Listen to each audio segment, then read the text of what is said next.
I just wanted to back up a little bit and kind of explain how this all came about.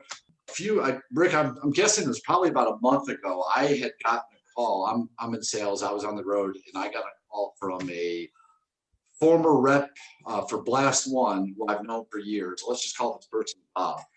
So Bob had hired one of my customers who's a mobile blaster, wanted them to remove a coating off a part, a bunch of parts, recoat it, and that would be done. Well, I got the call, and Bob's a little concerned that his workers were exposed to silica, and they're going to have silicosis because they were in the area. They're stepping on the spent abrasives for the next couple of days, weeks, years, whatever. So I got really nervous about that. The fact that somebody who's been in our industry, for a couple of years would have that thought in their head.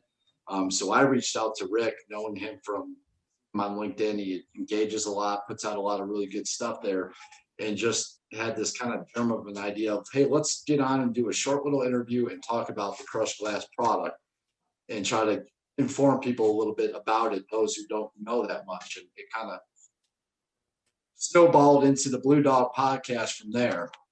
So my actual question is, can you tell us a little bit about how the recycled glass you use is made?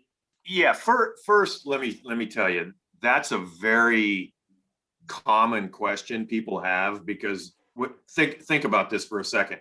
It's glass. Mm-hmm. What's the main raw material used in sand? Silica sand. Yeah.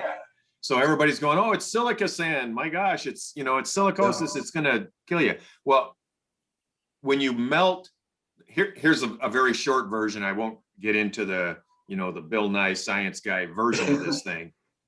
When you melt the materials, especially silica sand, because there's lime and soda ash and all this other stuff that goes into it. But when you melt it, it changes the crystalline structure of the material.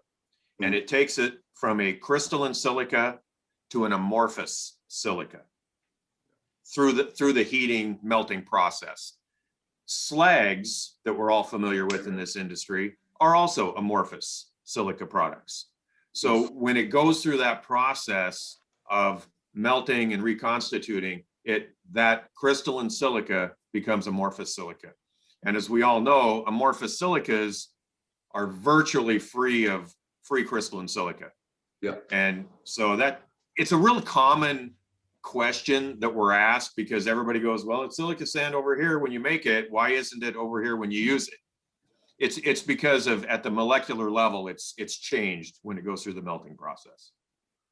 Gotcha. Well, I hope that's understandable. Yes, definitely. That's a way to clear it up. And I don't know, I've done my research just being in the industry on the silica, and it sounds like silica is actually used quite a bit for health purposes, for women's skin, hair, nails, stuff like that. And it's just, I guess it all depends on how it gets into you. Well, yeah, the bad thing about silica dust, free silica, crystalline silica dust, is that they classify it as not respirable. That means if you, again, a short version, you magnify it, it's got these hooks and whatever at the molecular level that when they get in your lungs, they penetrate the tissue of the lungs, and your lungs can't move that material.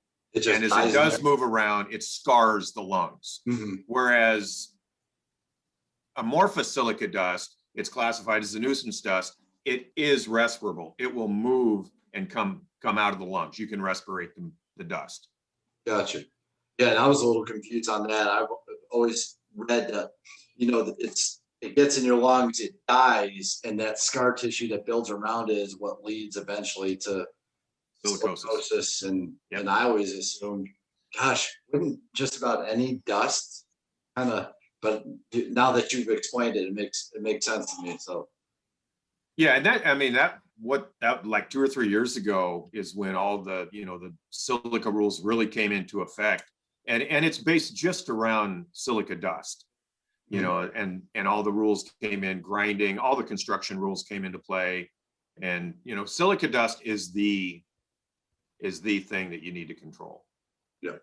I mean, you can go lay on the beach That and was roll kind of around in the sand all you want. You're going to be fine.